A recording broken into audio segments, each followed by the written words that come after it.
He brought the cavalry. I love Milo, darling. We love you.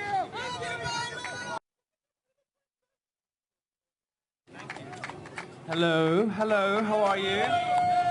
Ready to make America fabulous again? Wonderful. Now, you might be wondering why I'm wearing this practical but stylish vest. And that's because no, wait, I don't need it, do I? I don't need it, because you're going to look after me, right? Knocking things over. Good, because there's more of us than there are of them. I want to talk to you about two things today. The two things that I care about. Other people have other priorities. I want to talk to you about political correctness and about Islam. So we'll start with the easy one, which is political correctness. I've been on a college tour recently, some of you might have seen, trying to... You know what? I don't need this.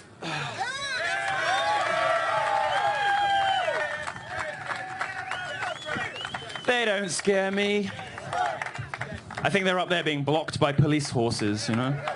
The left don't care about people, but they're not going to go up against animals. All right. Oh, you know what? I forgot a few apologies today. I was supposed to pass on some apologies. One from Glenn Beck, who couldn't be here. Thank fuck for that. You know, I never realized why that Cheetos thing didn't make more of a fuss, and I realized it's because his whole audience is over 70. They literally couldn't see what all the problem was about, you know? I think it's the cataracts. No, and of course the midgets of social justice who haven't shown up today because they're lazy and boring. Apparently they're being shipped in tomorrow. Speaking of midgets, Ben Shapiro... oh, stop it. Behave. Ben Shapiro, nowhere to be seen, which is sad, I hope he comes home soon. Come home, Ben. Well, you can say that, I can't. Well, of course I can. All right, I want to talk to you a bit about political correctness. Political correctness, a lot of people imagine, is not a particularly serious thing. They think that it just means, oh, the left is getting upset today about another word. But political correctness kills. Political correctness killed at Sandy Hook. People knew about this guy. They knew what he was about. They knew what he was up to. And they were worried about saying anything for fear of being branded racist. Political correctness killed a little more close to home for me. Oh, look, there you are. Thank you. Little rainbow flag up there. Gays for Trump. Party tomorrow night. You should come. Thank you, Angel. I know. I'm overburdened with modesty. Political correctness killed a little closer to home in Orlando, too. Political correctness killed in Orlando because this guy wasn't apprehended soon enough. He was on watch lists and sprung off them. He had a job where co-workers didn't report him, and if they reported him, management didn't do anything for fear of what? For fear of being seen as racist or Islamophobic. Well, there's no such thing as Islamophobia. It is perfectly rational to be terrified of them. And we'll get onto that in a minute. But political correctness isn't just an annoyance. It's not just something that irritates journalists. Political correctness is a disease that is now killing people. Political correctness is something that at Breitbart we try to fight every day. And I try to fight it by calling myself a dangerous faggot, and in other ways trying to... it shouldn't be as funny as it is. I mean, these people give these words meaning. I don't know why. I try to fight it by being as outrageous as possible and as offensive as possible. And they tell me I can't swear. I'll come up and say, fuck, shit, cunt, bollocks. I only did that because they're live streaming it on Breitbart, and half the readership are going to have a heart attack after that. But I also try to do it for a reason, and that is that there's a significant risk if Hillary becomes president. And I say this as a Brit. I say this as a sort of warning from Europe, if you like. There's a significant risk that if America falls, the rest of us fall. And not just because of the Islam problem, but also because in America today, and I came here imagining this country was going to be the land of the brave, home of the free, all that kind of stuff. I imagined that the universities here, which is where all this stuff begins, were going to be the freest places of all. I thought, where in the world would there be a more open, welcoming marketplace of ideas than on American university campuses? And I found out actually that ordinary ideas, regular opinions that everybody here holds, reasonable mainstream views, concerns, anxieties, were being branded racist and sexist and homophobic and transphobic, whatever that means. And it's a brain disease. Just stop pandering to it. But I realized that something more worrying was happening. It wasn't just that people's language was being policed, but also that the acceptable limits of thought and expression were changing too. And so, you know, I'm a Brit. I don't really get to tell you who you should vote for president. But I can tell you, as somebody who appreciates the First and Second Amendments, and they're both awesome, that America really is a guiding light for the rest of us. America is the gold standard for the rest of the world. We look up to you, we're grateful to you, and we rely on you. And it seems to me, as an outsider, and you can take this or leave it as you please, but it seems to me as though the political left in this country is trying to destroy all of the things that made America great. It is trying to undermine the basis of the Constitution.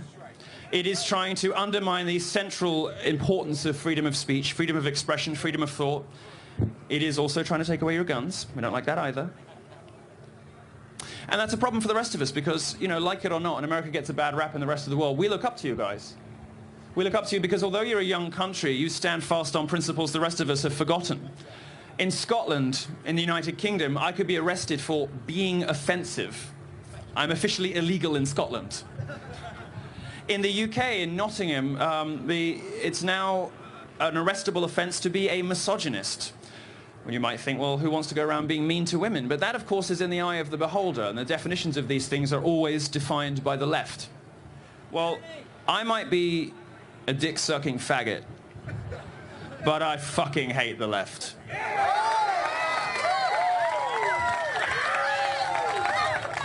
They do not represent me. They do not represent you. They do not represent tolerance. They do not represent understanding. They do not represent diversity, any of the things they claim to care about. The left in this country is a cancer that you need to eradicate because it is undermining the fundamental principles on which this country was founded and for which everybody looks up to you guys. I saw you on the internet. You're the bass black guy, aren't you? You're excellent. We like you. You know, you're getting famous on the internet. You don't know this because you've been standing here sitting at the stage. Yeah, you've become a meme, sir. They're calling him the bass black guy. What's your name, sir? Kenneth. Round of applause for Kenneth. Kenneth is wonderful.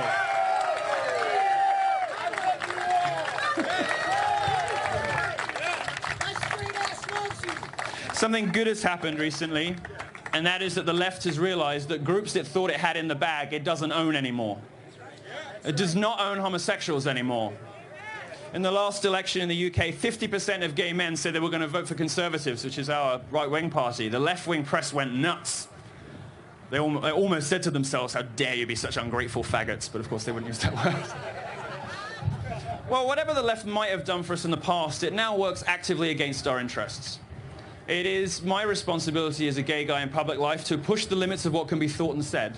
It's my responsibility to test what I can get away with, to be transgressive, to be naughty, to be mischievous.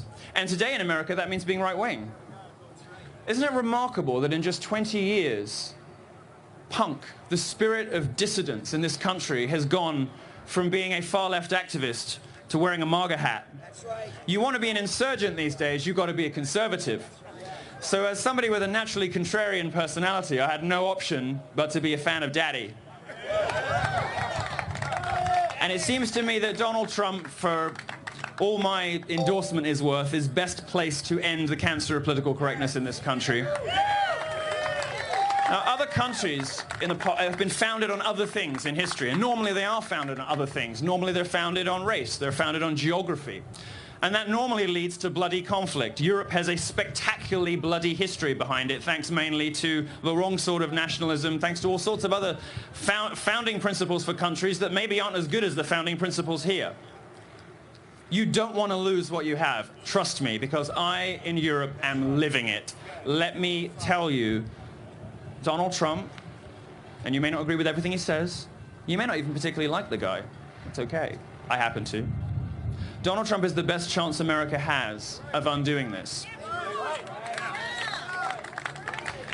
Donald Trump is additionally the best chance America has of protecting itself against another plague that is sweeping Europe. It's something we just saw in France. It's a taste of in Orlando. It is something that has completely overtaken my hometown of London to the point where I don't even really recognize the town anymore. And that's the spread of radical Islam. Or I'll be more blunt about it, the spread of Islam. It seems to me obscene that the political left and Hillary is a part of this problem, is happy to pander to and mollycoddle people who want me dead. People whose beliefs and value system are completely incompatible with the American way of life.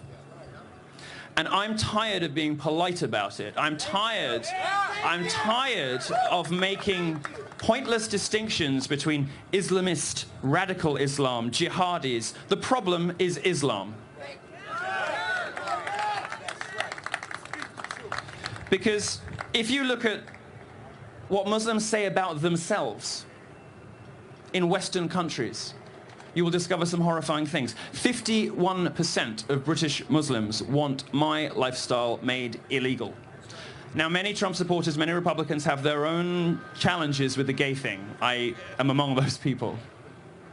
But there is a world of difference between refusing to bake a cake and opening fire and killing 50 people and wounding another 50. My experience of Christianity has been compassion, love, understanding, and kindness. My experience of Islam has been bloody and terrifying. And it's time for us to be honest about it. And if Donald Trump, as the only candidate for president, not just the only person still running, but the only person who was ever in the running this cycle, is prepared to do something about that, if Donald Trump is prepared to get a bit tough, I'm all for it. And I think you should be too. And I think that you should stick up for your women, and I think you should stick up for your gays, because you might be a church-going Republican. I have nothing but respect for you. And you know, you might not be totally down with the gay lifestyle, but we're your gays, not theirs. You know? And I would encourage you to remember, and I'm going to leave it with this, I think, that this is the only country free from this in the West right now. And you're lucky because you have an ocean between you and the problem. So when you hear people saying the problem is Islam, it's like, how could he say that? That's an awful thing to say. It's just stoking hatred. He should be arrested. No, I'd quite like to live, so I don't want to live in a street like that. Die on your feet or live on your knees. Well, I do live on my knees. But that's all right. That's all right. As long as I'm not facing Mecca, I'm guessing I'm all right with you guys. I mean, I might have been by accident. You know. I don't think God would mind. I was calling his name the whole time. I'm sorry. That was too far. Don't encourage me. What I want you to take away from this is America is a young country, but it's founded uniquely on principle. Those principles are at risk. And in this election, a choice between what many people consider to be imperfect candidates, and there's a perfectly respectable point of view. Donald Trump seems to me to be America's best hope. He seems to me to be the best chance America has of smashing political correctness, which is not just an annoyance, but something deadly. Donald Trump seems to me the best opportunity, the best chance you have of resisting Islamization. Canada is over. It's done. And they're going to be coming over the border from there to here too. There is nothing wrong, there is nothing racist, there is nothing backward about wanting control of your borders. You are listening